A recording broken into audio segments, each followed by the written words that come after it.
Hello, kumusta mga kapayo? Ayan, tayo ay meron tayong isang video na gagawa natin ng reaksyon at makapagbigay din tayo paalaala mga kapayo sa lahat ng mga driver na katulad natin, katulad ni Kapayo So, itong meron dito na balita kagabi sa GMA sa 24 oras na merong isang pickup driver na nakaalitan ng isang tricycle driver. So, wala tayong papangalanan mga kapayo. Ito'y actually na balita na, pero magbibigay lang tayo ng konting advice at payo sa ating mga kapwa driver. Ano po? So, pakinggan nyo muna yung maiksing video para may idea kayo mga kapayo. Na naglabas ng baril sa nakaalitang tricycle driver sa Quezon City. Nakatutok si Bon Aquino. Sa video na ito, makikitang may hawak na baril ang driver ng isang puting pick-up. Kausap niya ang isang tricycle driver. May baril, oh. Sumakay ang lalaki sa sasakyan at matagal pa bago umalis. Hindi naman nasagi. Si MMDA Special Operations Group Head Gabriel Go ang nag-upload ng video na kuha sa Barangay San Bartolome sa Quezon City umaga ng June 17. Hindi rinig sa video ang kanilang pinag-usapan, pero kwento ng tricycle driver, una silang nagkasalubong sa two-way na kalsada sa barangay Nagkaisang Nayon. May nakapark daw na sasakyan sa lane ng pick-up. Nakasalubong niya sa kabilang lane ng tricycle driver. Kinain po niya yung linya ko. Tapos bumaba po siya. Magmatigasan tayo rito. Nakita mo nang ako, paano ikaw, sir, ako nakapasok, ako nakapasok. Nasa tamang linya ako. Umatras na lang daw ang tricycle driver at pinaraan ang pick-up, pero pinagbantaan daw siya ng driver nito. Sabi niya, babalikan kita. So, ayun mga kapayo, hindi na natin itutuloy. Ang layunin ko lang naman para sa balitang ito is makapagbigay tayo ng advice at mga payo sa ating mga kapwa drivers. Ako din po ay isang driver. Meron din po akong private car dito sa Saudi. At minsan hindi maiwasan na talagang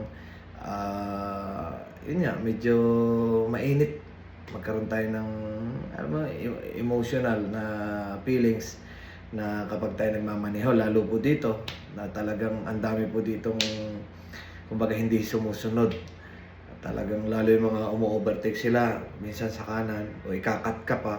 So talagang hahabaan natin ng pasensya. Minsan nga nakaranas ako mga kapayo na talagang hinahabol ko ganyan, pero minsan nare-realize ko din na mali. Kasi kapag ganun yung mindset natin, may possibility tayo na maaksidente.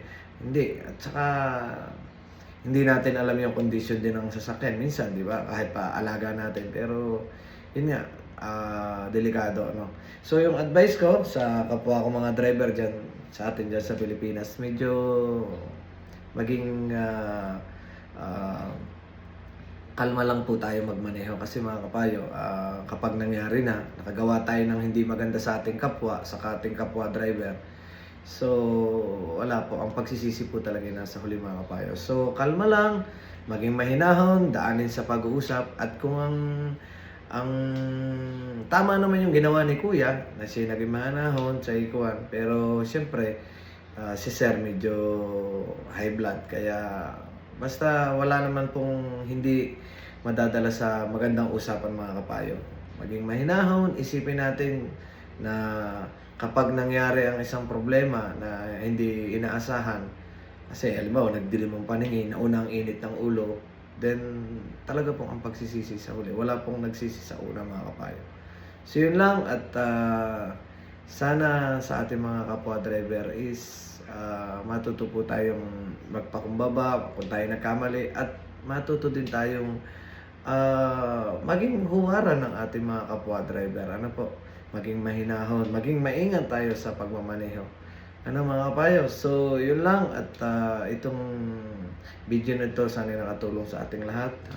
Kasi mga kapayo, sabi nga, may mga pamilya tayo, di ba? So, kung tayo malagay sa alanganin, magkaroon ng problema, tayo makagawa ng pagkakamali, so, nadisgrasya natin si ating kapwa driver. So, magsasuffer po ay hindi lang tayo, kundi pati ang ating pamilya, ano mga kapayo. At syempre yung pamilya din noong taong ating maagrabyado, ano. So basta lagi kong paalala mga kapayo is panatilihin natin ang kampante at maging kalmado at maging maingat. Ano mga kapayo? So yun lang mga kapayo. At ingat sa ating lahat. God bless sa ating mga driver. Ingat po. Hindi biro magmaneho mga kapayo.